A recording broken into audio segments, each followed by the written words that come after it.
para ser expulso. São Paulo ficou em inferioridade numérica, mas não deixou de jogar, não deixou de competir.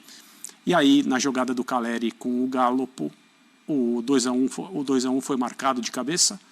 E o São Paulo mereceu o 2-1, o São Paulo mereceu a sua primeira vitória, mesmo que durante boa parte do jogo não tenha sido um time que dava indícios, né, de ser merecedor de levar os 3 pontos. Boa noite para vocês. O Pac, o que falar desse jogo? Tudo bem, Mota? Boa noite, André. Boa noite ao fã de esportes. São Paulo teve hoje, e também teve, na minha visão, no empate contra o Ituano, na primeira rodada, algo que me chamou a atenção nessas 2 partidas e que me chamou a atenção pela ausência na reta final da temporada passada, especialmente depois de tudo das sequelas da derrota para o Del Valle na final da Copa Sul-Americana, que é a atitude. Eu gostei muito, eu já havia gostado da iniciativa do São Paulo contra o Ituano. Acho que o time errou muito em execução, errou muito tecnicamente, enfim, mas acho que o São Paulo teve iniciativa contra o Ituano, especialmente no primeiro tempo. E hoje, durante todo o jogo, o São Paulo teve iniciativa. Como disse o André, demorou para o São Paulo conseguir jogar, porque tomou um gol cedo, porque o gramado dificultava a missão de um time que tem a característica de trabalhar a bola e que já tinha tomado o gol cedo, então tudo isso complicou a missão do São Paulo. Mas o tempo inteiro o São Paulo tentou, até que o gramado permitiu um pouco mais e o São Paulo conseguiu jogar um pouco mais. Então, tem questão tática para a gente analisar, tem questão técnica para a gente analisar, tem a fragilidade dos adversários do Campeonato Paulista que a gente sempre tem que relativizar, mas eu gostei de novo, pela segunda rodada consecutiva, da atitude do São Paulo. E tem boas notícias no jogo de hoje, especialmente a estreia do Jackson Mendes, né, o volante equatoriano, que teve uma boa atuação, e outros jogadores que foram muito bem. De novo foi bem o Wellington Rato, um jogador que foi até um pouco caçoado. Talvez o melhor, né? Talvez o melhor. Ele e o Mendes foram os melhores, né? Até um jogador que foi caçoado quando contratado. Pô, o Rato, São Paulo vai contratar o Rato com o Atlético, que caiu com o Atlético Goianiense. Pois é, contratou, ele virou titular, foi o melhor do São Paulo na primeira rodada, o que não quer dizer muita coisa, porque o São Paulo como um todo não foi bem, mas hoje de novo teve atuação de destaque. Então, temos pontos individuais a conversar, Felipe, sobre essa vitória justa que o São Paulo arrancou na marra hoje lá em Araraquara. Outro é o xará do Rato, né, que é só o Wellington, que também o jogo passou muito por ele, pelo lado esquerdo. No 1 contra 1 ele demonstrou que ele tem totais condições de ganhar ele bater nessa bola. Isso, de ganhar jogadas, ele tem mostrado uma capacidade de chegar no momento ofensivo que é bastante interessante. É claro que o São Paulo, né, não tem mais o Reinaldo, é uma outra característica por aquele lado, mas é um jogador que está fazendo o seu papel e hoje o fez, sem dúvida. Os 2 alas do São Paulo, né, tanto o Igor Vinícius quanto o Wellington, laterais, né, pelo modelo que o São Paulo tem jogado, mas que durante o jogo se transformam em alas, os 2 foram muito importantes. Eu gostei bastante do Igor Vinícius também. E ainda sobre o Mendes, a presença do Jackson Mendes na função de primeiro volante do São Paulo possibilita que a gente veja o Igor Vinícius participando muito pela direita e o Wellington participando muito pela esquerda, porque a hora que o São Paulo tem a bola, é ele quem dá o passo atrás para formar a trinca de saída junto com os 2 zagueiros, hoje o Alan Franco e o Ferrarese, que é exatamente o movimento que ele fazia na Copa do Mundo, né? O Equador também era uma seleção que jogava originalmente em linha de 4, mas quando tinha a bola, o Mendes se enfiava entre os zagueiros para liberar tanto o Preciado pela direita como o Estupinhan pela esquerda, que eram jogadores fundamentais para o jogo do Equador. E ele repete o mesmo movimento e tem como consequência a liberação dos alas, e foi através desses 2 jogadores dos lados do campo muito bem trabalhados que o São Paulo foi pouco a pouco ganhando território, encontrando chances de um lado e de outro até construir a vitória.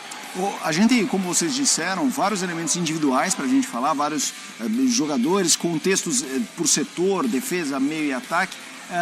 Sobre o Mendes, eu queria te ouvir um pouco mais, André. Era uma estreia, é um cara, tem um amigo meu, São Paulino, que brinca, pro meu filho, nessa fase difícil, eu falei, São Paulo contratou uma figurinha do álbum da Copa. Papai, que legal! Sim. Então, chegou a figurinha do álbum da Copa e foi bem? Ele foi um dos destaques do time hoje.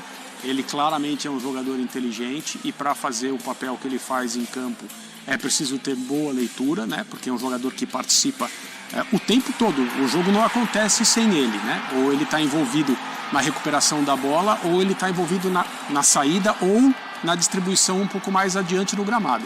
E ele mostrou assim, para um jogador que esteve em campo pela primeira vez ao lado desses companheiros, uma capacidade de adaptação elogiável.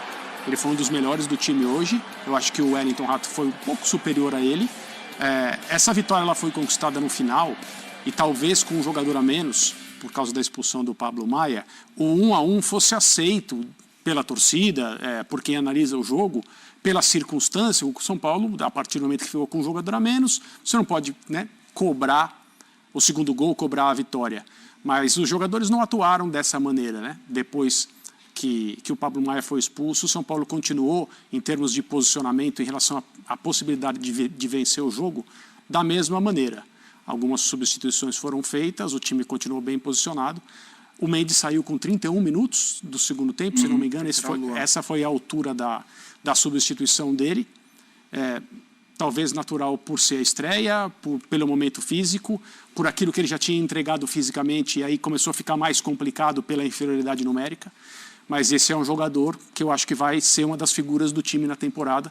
Ele foi contratado para isso e já mostrou por quê.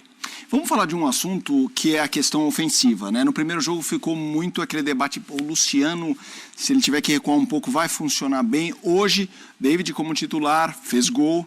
O Pedrinho, que pedido do Ceni, por velocidade, entrou no segundo tempo, e o segundo gol é uma jogada dele, assim, isolado pela esquerda, ele acha o espaço e cruza ali para o Caleri. Tem o Caleri, tem o Rato, o Wellington Rato, que vocês falaram que foi bem.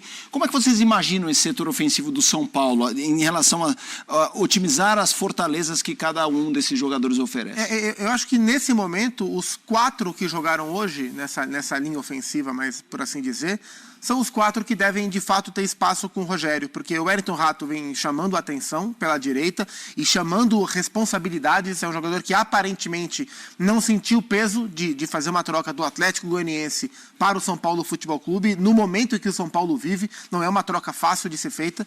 E ele chegou e tem chamado os jogos. Não sei até que ponto isso vai durar, se é uma fase, se é um começo, se ao longo da temporada a gente vai ver um Wellington Rato menos protagonista dentro do jogo, menos influente dentro do jogo, mas até o presente momento ele é um cara que se mostra importante nesse processo.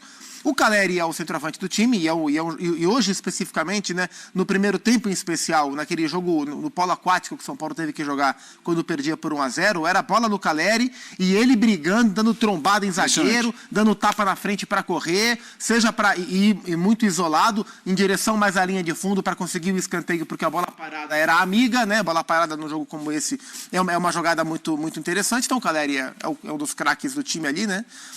O Luciano não está jogando bem ainda, não fez hoje de novo um grande jogo, mas ele tem essa capacidade de passear por trás do centroavante, de ter que dar um passo atrás para articular um pouco mais o jogo. Ele tem essa possibilidade, né? É uma questão de entrar no ritmo, de pegar o ritmo da temporada e entrar no time.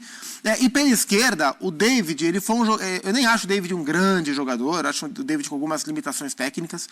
Na minha visão, até marcar o gol de empate, o David estava sofrendo para, de fato, ser produtivo para o São Paulo. A bola passava mais pelo ataque do outro lado do que pelo David. Geralmente era o Wellington sozinho na esquerda do que propriamente uma associação. Mas o David foi um pedido tão forte do Rogério. O Rogério encheu o saco, entre aspas, tanto da diretoria para contratar o David, né, que eu acho muito improvável que ele não seja titular do São Paulo nesse momento. Então, Pedrinho é um jogador que ainda não está regular. Hoje entrou, foi bem no lance. No primeiro jogo ele oscilou bastante. O Marcos Paulo também está no banco. Então, eu imagino que nesse momento, David por um lado, Rato por outro, Caleri de 9, Luciano por trás, seja a linha de ataque mais adequada que o São Paulo tem, mas é preciso que todos eles estejam bem para o São Paulo usufruir desse potencial nos jogos mais difíceis, né? Nos jogos de exigência maior, como vai ser, por exemplo, no Clássico no Choque Rei de domingo. O David, que estava há minutos em campo quando fez o gol, certo? Não, ele começou com o desculpe. Exato. Não, primeiro jogo, né? Mas no primeiro jogo ele mal treinou. Exato. Chegou, pôs a camisa e foi ele foi anunciado hoje. Isso. Né, de maneira oficial. Isso. E tal. Ele já fez metade dos gols que ele fez no ano passado pelo Internacional. Isso. Ele marcou 2 gols em 2022 pelo Inter. Isso. Nas temporadas anteriores, se não me falha a memória, 12 ou 13 pelo Fortaleza. Não é um goleador. Alguma coisa assim, mas já não poderia esperar, não poderia pensar numa estreia melhor que essa. Ele faz um gol na sua estreia, horas depois de ser anunciado de maneira oficial, e o São Paulo consegue, com esse gol dele, metade metade da montanha que precisava subir no jogo de hoje. Então, eu também não acho que, do ponto de vista técnico e tal, seja um tremendo de um valor. Tem tantos jogadores assim, mas o Rogério o pediu com insistência por algum motivo, né? E tomara que ele possa mostrar por que o técnico que o solicitou tinha tanta vontade de tê-lo no São Paulo. Você trouxe esse assunto aqui, a nossa produção correu e já montou uma tela, comparando o David de 2023 com um jogo no São Paulo com o David de temporada 22. Olha só, o Internacional, 39 jogos, 1.968 minutos, 2 gols. O São Paulo, um jogo, 69 minutos, 1 gol. É aquela coisa, né? E você sabe, você bateu nessa tecla, o Rogério pediu muito confiança. Claro, não estou falando que isso é o raio-x da temporada, mas o David do Inter, que ficou no Inter, uma história passada, vem o do São Paulo com o Ceni, que de repente essa confiança do Ceni traz a ele uma produção a mais. Quanto a isso, eu não tenho dúvida. A confiança, que não é algo visível, nem algo mensurável, né? Não existe o confiômetro para a gente medir de 0 a 10 como é que está o confiômetro do atleta, mas é uma valência que ela existe e ela muitas vezes faz diferença no futebol. E o jogador, quando goza do prestígio que o David goza em relação ao Rogério, ele se beneficia disso, claro. E o inverso também acontece, né? Quando o jogador está no momento ruim, joga para baixo. No Inter, ele teve alguma complicação pela necessidade. Ele foi o 9, ele era o Caleri do Inter. Antes do alemão virar titular no time do Mano Menezes, o David era o 9 do Inter. E ele não é o 9, né? Eu já não acho um primor do ponto de vista técnico. Jogando de centroavante, você tira a velocidade dele, né? E para ele fica ainda mais difícil, até que ele foi perdendo espaço. O Inter chegou a contratar o Wesley, que pertence ao Aston Villa, estava no futebol belga, se não me engano, o grandalhão que também não conseguiu jogar, voltou de lesão, até que o Inter achou o alemão e todo mundo perdeu espaço. Mas o Rogério gosta muito, o Rogério contou com o David no Fortaleza, e ele é um jogador de mobilidade, um jogador de força e de velocidade, de mobilidade, que pisa bastante a área, mas é um jogador que fica lá dentro guardando posição. A minha impressão é que nas mãos do Rogério ele tende a render mais do que render no Inter e tende a ser um jogador frequentemente escalado pelo time do São Paulo. Assim, olhando pela faixa de campo que ele vai atuar, ele vai mais ou menos ocupar o espaço que o Patrick deixou. O Patrick vinha mais de trás do que o David, mas chegava também à frente. Mas é aquele lado esquerdo que o Patrick ocupou bem, na minha visão, foi embora, e o David é um jogador que o Rogério gosta mais e de maneira mais agressiva vai ocupar esse espaço. Vamos dar um pulo no palco do jogo, vamos para Araraquara, acionar o nosso repórter que está por lá, o Eduardo Afonso, para trazer as informações, as impressões, esse novo São Paulo, novidades, caras novas que estrearam. Edu, vai que é sua. Boa noite para você, Edu Afonso. Tudo bem, Felipe? Muito boa noite para você, para o Kifuri, para o Zupac, fã de esportes. Estamos aqui na Fonte Luminosa, muita chuva na cidade, na região. O gramado sofreu muito no primeiro tempo, um pouquinho menos no segundo, e o São Paulo também sofreu para buscar essa primeira vitória na temporada de virada 2-1. Com o primeiro gol do David, eu ouvi vocês falando com o David, sobre o David, ele realmente fez pouquíssimos treinos, fez apenas um treino completo na quarta-feira, ele segunda-feira já não treinou no Inter, veio para São Paulo, finalizou exames, na terça-feira poucas atividades, na quarta sim fez o treino à tarde antes da vinda do São Paulo para cá, e logo de cara já estreou. Aliás, com as estreias do Alan Franco, do David e também do Mendes, do Seba Mendes, os 7 jogadores contratados já estrearam nas 2 primeiras rodadas. Faltam os 2 que retornaram de empréstimo. O Lisieiro, mais uma vez, hoje ficou no banco, não entrou. O Orejuela foi cortado, porque o São Paulo agora, além da montagem do time, o Rogério tem uma preocupação em definir 5 dos 8 estrangeiros para cada partida. Hoje ficaram de fora o Arboleda. Vamos lembrar que o Arboleda teve uma lesão muito grave, mesmo tendo ido à Copa, não jogou, então ele estreou contra o Ituano, hoje descansou para a estreia do Alan Franco. O Orejuela hoje foi cortado do banco, e pelo segundo jogo seguido, o Gabriel Neves ficou fora do banco, ele que renovou o contrato com o São Paulo por 3 temporadas, era um desejo da torcida, da comissão técnica, da diretoria, mas os 2 primeiros jogos ele não foi relacionado. Talvez tenha chance contra o Palmeiras, porque um dos volantes, o Pablo Maia, foi expulso no segundo tempo, já vai cumprir automática no clássico de domingo. Aliás, a sequência do São Paulo, se vocês me permitem incluir a Portuguesa, mais pela história do que pela realidade, 3 clássicos seguidos. O Palmeiras domingo fora, a Portuguesa quinta que vem no estádio do Morumbi e o Corinthians no outro final de semana também no Morumbi. É essa a sequência do São Paulo depois de empatar com o Ituano e manter o tabu aqui agora de 8 partidas com 5 vitórias e 13 empates há 27 anos, desde 8 de junho de 95, com Telê de técnico e com Rogério Ceni no gol. O São Paulo não é derrotado pela Ferroviária e o tabu foi mantido com uma virada no finalzinho com o gol do Galopo. Vou seguir por aqui, certeza que teremos numa sala anexa aqui a coletiva do Rogério e tenho quase certeza também pelo resultado que teremos uma pequena zona mista aqui e eu chamo a qualquer momento, Felipe. E o espaço, claro, estará 100% aberto para que você volte aqui no Sport Center com mais detalhes dessa vitória do São Paulo. Diga, o professor Ceni vai falar no Sport Center. E acho que não vai demorar. Ele costuma demorar, mas em Araraquara acho que ele vai querer nada. Araraquara é o máximo. Estou só falando que ele vai querer dormir em casa. Né? Se fosse no Morumbi, eu teria dúvidas. Na Fonte Luminosa, ele vai voltar para casa. Que chega a ele a nossa mensagem o quanto antes ele se apresentar ao Sport Center, antes sairá o ônibus. E eu gostei da informação do Edu, né? Por causa do resultado, também, teremos, acredito que teremos, ou seja, quando ganha todo mundo quer falar. Quando perde, por um acaso, não foi possível. Não vai dar tempo que voltar para São Paulo. Vamos colocar na tela uns números que mostram, de fato, o que disseram o Pac e André, embora com algumas dificuldades no primeiro tempo, um São Paulo que buscou, que tentou, e que por uma parte do segundo tempo, uma parte do jogo, teve um homem a menos, o Pablo Maia foi expulso. Uma posse de bola muito superior, mais passes até mesmo em função disso, chutes, 26 chutes, 8 no alvo, sendo que só levou um chute no alvo, que foi o gol da Ferroviária. Grandes chances, 1 contra 5, 10 a 30 ações na área rival, cruzamentos 19 a 20. André, a gente tem que tomar muito cuidado nessa fase do ano, muito cuidado em função de campeonatos estaduais, de adversários, mas a gente sabe que o São Paulo virou o taxímetro para 2023 com a chapa um pouco quente do que foi o fim do ano, teve momentos que o Ituano não conseguiu vencer, a gente viu os números, uma performance quanto é importante para o momento do São Paulo, duradouro, é verdade, anos aí de dificuldade,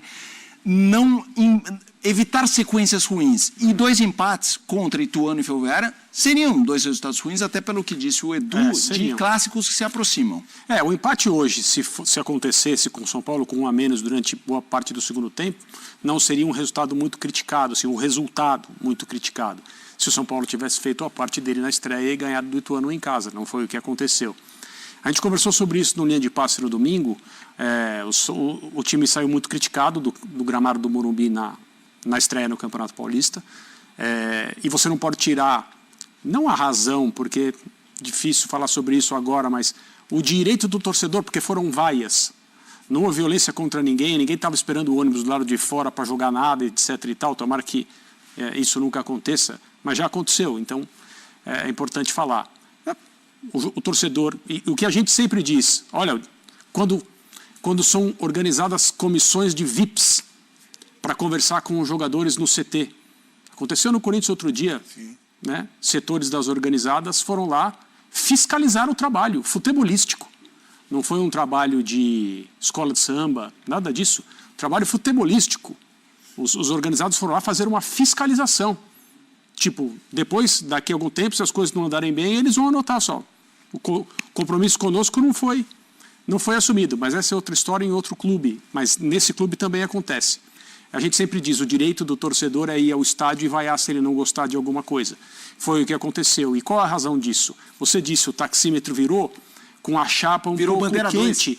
Porque, na verdade, o desempenho do São Paulo contra o Ituano foi mais ou menos o que aconteceu em boa parte do ano de 2022, no qual o São Paulo disputou 2 finais, é verdade, não ganhou nenhum título. Chegou perto de um título que seria transformador, que é o da Sul-Americana, não o do estadual, e não conseguiu. Por quê? Porque na final jogou muito mal e perdeu para um Del Valle que teve total merecimento na vitória em Córdoba. E o ano virou, houve uma pequena reformulação, os jogadores saíram, outros chegaram. Só que aí, estreia do Campeonato Paulista é um 0 a 0 com pouco. E o torcedor se sente incomodado com a repetição dos defeitos e dos problemas. Então, quando você consegue, na segunda partida do campeonato, uma vitória com um homem a menos, conquistada no final, o Rogério até falou sobre isso, né? Se sai um gol no final, no Morumbi, na estreia. Se sai um gol no final, o torcedor não vaia. Não vaia, mas não muda muito em relação ao desempenho. Né? Hoje saiu um gol no final, com um jogador a menos. Uma rodada depois, que o São Paulo mereceu.